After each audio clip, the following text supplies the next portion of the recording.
Hey all, welcome to my channel. Today we are going to talk about speedrunning and mental health.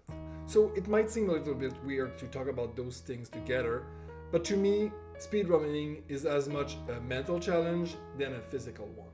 Sure, you need to be able to execute the glitches and trick and section of run as fast as possible to get the best time no one ever had.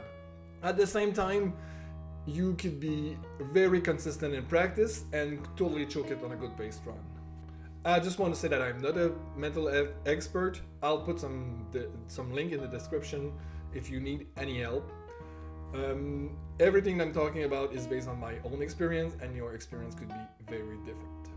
So let's start by looking at why speedrunning is fun. For those of you who don't know, speedrunning is the challenge of completing a video game in the most optimal way given a set of objectives. So usually it means finishing the game as fast as possible, but it's not always the case. For example, if the objective is to get the least amount of item, a run that has a higher time but collect fewer items will be higher on the leaderboard than a run that has a faster time but collects more items. That means that the attraction of speedrunning is giving a second life to a beloved video game. You know, when you finish the game, like, you're really happy with it, but you can't go back to the way you were like before you knew it. You can always ask a friend that never played this video game to play with you, but you know, like, you need to have a friend that hasn't played the game yet. Speedrunning takes the gaming experience to another level. So now that you know the base game, or vanilla as we call it, it's time to go as fast as possible. So usually it means skipping stuff or getting stuff out of order or in a more optimal way. It's really interesting to see how much time we can save by doing the stuff in the right way. So sometimes you might be lucky and the game has already a route, so you can follow that. But sometimes if the game is new or niche, you might need to do some testing to see what's the right order, because sometimes it's not really easy to know, even if you play the game a lot. So I'll put a link in the description for a book on the science of speedrunning. Speedrunning is a great challenge and a good hobby. You can join community around your favorite game, and we'll talk about the community aspect a little bit later in the video.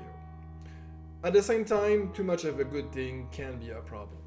I think that the first challenge people face with speedrunning is burnout. At the beginning, it's all good because, like, you're improving really fast and it's big improvement.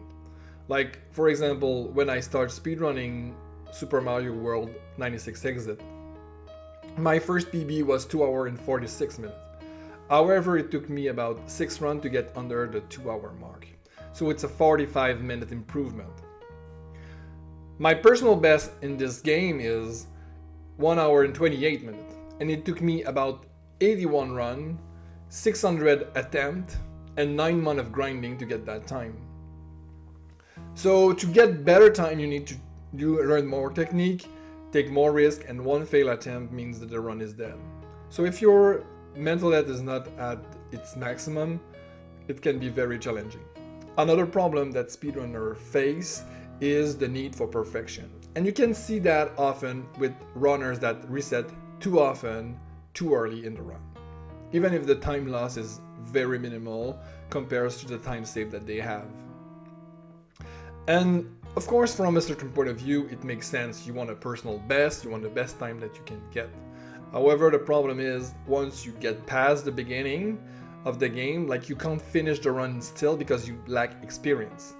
On the other hand, resetting not enough can lead to burnout because, like, you will only experience bad run. So we'll talk about strategy regarding resetting later on. The last problem that I want to address is the competitive aspect.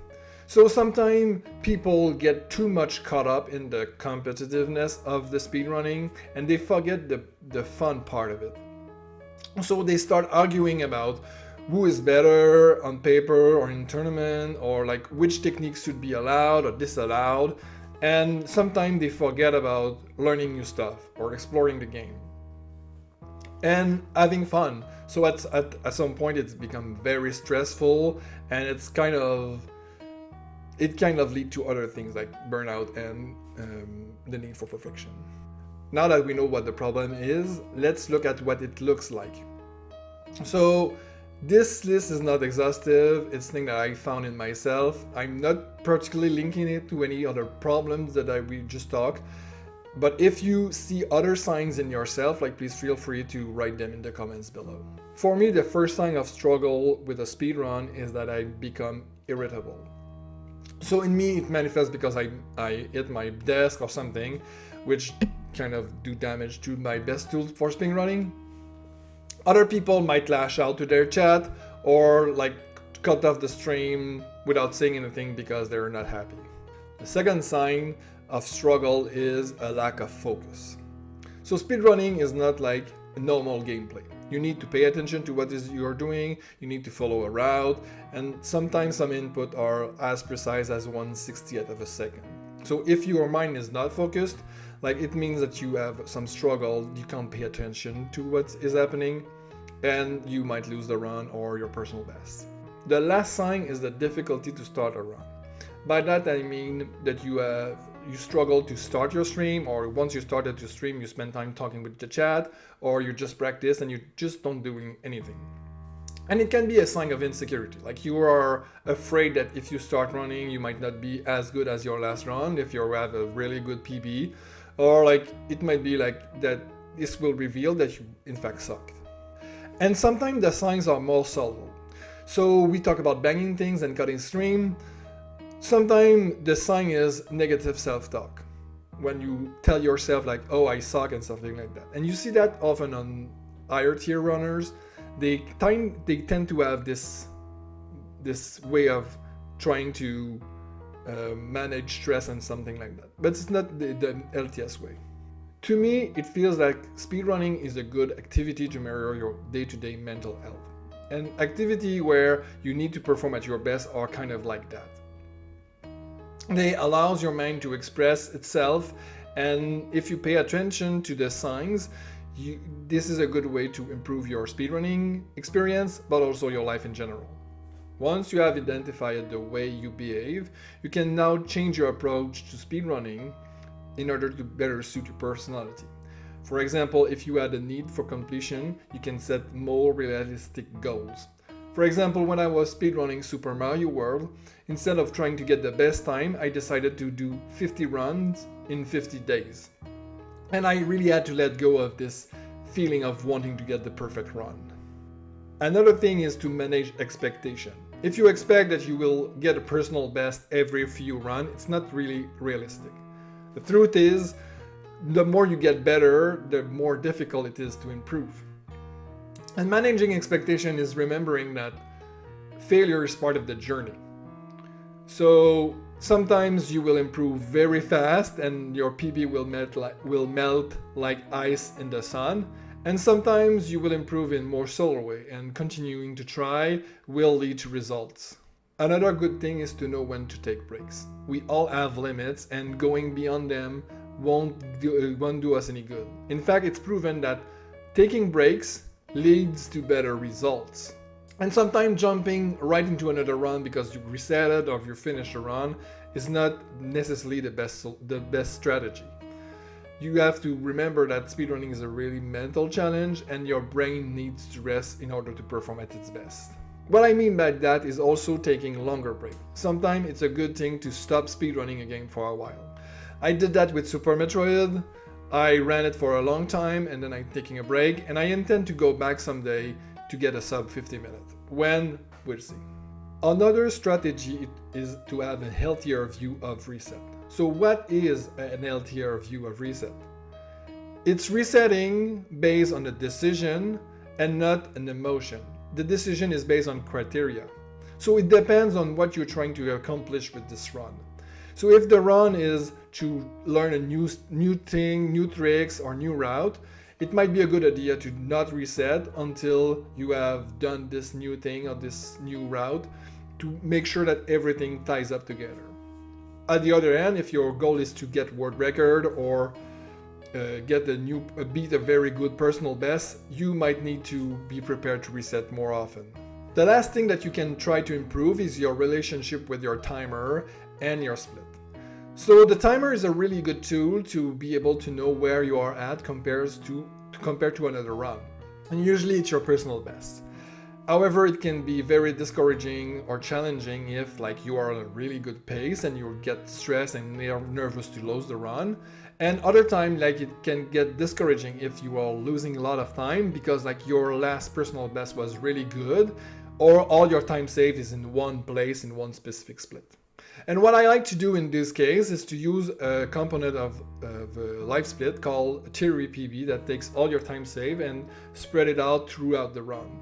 So now you have time to save like in every single split. I'll put a link in the description to this component. One of the best things that you can use to improve your mental health is to join a community. In a community around your speed game, like you can share your success, you can share your struggle, and it's a good place to ask questions if you need help, and it's something that I want to improve on. Being part of the community is really easy. You just go to the speedrun.com page and usually for the game, and usually there is a link to the Discord server that you can just click it. Once you do that, you're part of the community. Maybe you need to read some rules and accept them, but it's just to make sure that the community is as inclusive as possible. Usually, community are supportive, and in fact, it's at their own advantage to support new runner, because the more new runner there is, the more the community grow. The more the community grow, the more that you find new tricks, the more you push the game to its limit. And sharing strategy is very at the core. It's at the very core of speedrunning. In fact, it's very frowned upon to keep strategy to yourself, and like sometimes strategy order get banned from communities. On the Discord server, you will find multiple channels for different purposes. So some channels are dedicated to post your PBs and others to promote yourself. And it's very important to read the community guideline in order to be a good community member, so you don't get kicked out or banned. And the Discord has a ton of resources that you can use to improve, and you can even search for specific thing that other people talked. And you're not required to participate in any discussions. Personally, I'm more inclined to keep to myself and not ask questions. And there is a saying that says that alone we go faster, but together we go farther. And it was my strategy to keep to myself with my other speed game, but with Metroid Dread, I'm trying to participate more in the community. So I'm posting my PB, asking questions when necessary, and a little bit chatting. And also I'm lurking in some of those channels and giving some Discord reaction. It's a really good way using Discord reaction to get your toe in the water and try to interact with a bunch of strangers. Ultimately, it's my belief that speedrunning is a very mental challenge. How many world records were lost because of the runner had to battle with their nerves? And when you exit the beginner phase of speedrun, it's always nerve-wracking to be on a really good pace and knowing that if you make a single mistake, everything will fall apart. One missed input and all this good luck and all this good execution is for nothing. It's easy to think that because it's in our mind, it's not real. At the same time, everything that exists today started in the mind of someone. We have to remember that our thought shape our behavior, and the reverse is also true.